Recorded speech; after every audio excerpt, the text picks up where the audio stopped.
Meanwhile, Hurricane Idalia hit Florida's Gulf Coast on Wednesday, flooding several parts of the U.S. state. Idalia's winds blew at tropical storm force after making a landfall as a major hurricane. The storm moved quickly across Florida and Georgia, causing power outages. The blown-off roofs and flooding, and also on Wednesday afternoon, nearly 470,000 customers were without power in those states. And this is according to poweroutage.us. The forecasters said that they expect the storm to experience some additional weakening, but that it will remain a tropical storm while it moves near the coast of Georgia, South Carolina and North Carolina as well. And hours after Idalia's slammed ashore as a powerful Category 3 hurricane at Keaton Beach in Florida's Big Bend region, the hurricane packed winds of about 201 kilometers per hour. And the officials of the region were still trying to assess the full extent of damage in the hardest hit areas.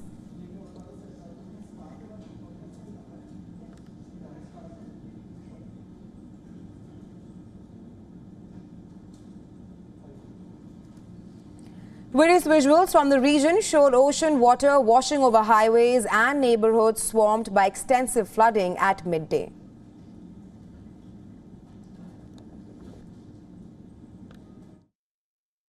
It wasn't too bad, but the rain was pretty heavy, and the tide always comes up pretty high around here, so.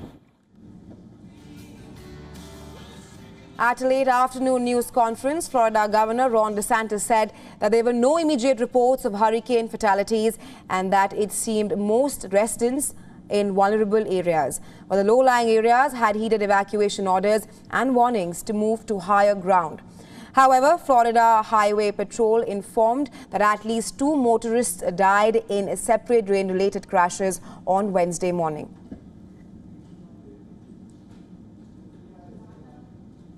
As of 6 o'clock tonight, there is currently 1 unconfirmed fatality that the Florida Department of Law Enforcement is vetting.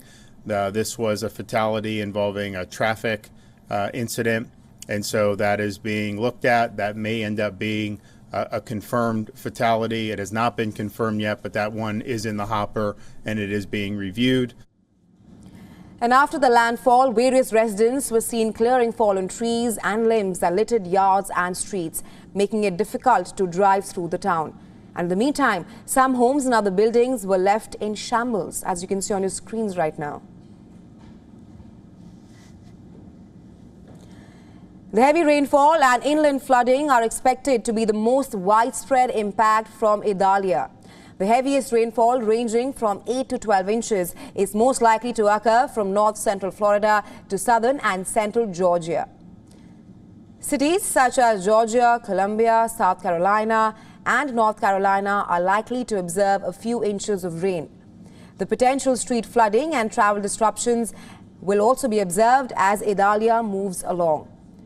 Weather experts say that there will be a sharp variation on the northwestern side of the storm, the areas there will also pick up tropical downpours, which communities will remain dry. Even though the hurricane moved from Category 3 to Category 1, the wind gusts are expected to remain strong enough with the storm to cause localized damage along the southeast coast and roughly 100 miles inland across Georgia, South Carolina and North Carolina. In some places along the coast, it has peaked right now, but it could surpass once they measure over 15 feet of storm surge. And we'll get exact numbers as they're able to go in and assess what the total storm surge was. And in fact, Idalia is the strongest storm to hit this part of Florida, to make landfall in this part of Florida in over 100 years. Overnight, Idalia attained an extremely dangerous Category 4 intensity. But by 7 a.m. local time, the storm weakened slightly into Category 3 with maximum sustained winds of 201 kilometers per hour. But as it entered southeastern Georgia, Idalia's wind speeds reduced to 144 kilometers per hour, reducing the tempest to a Category 1 storm. And by 5 p.m. local time, it weakened further into a tropical storm, reported the National Hurricane Center.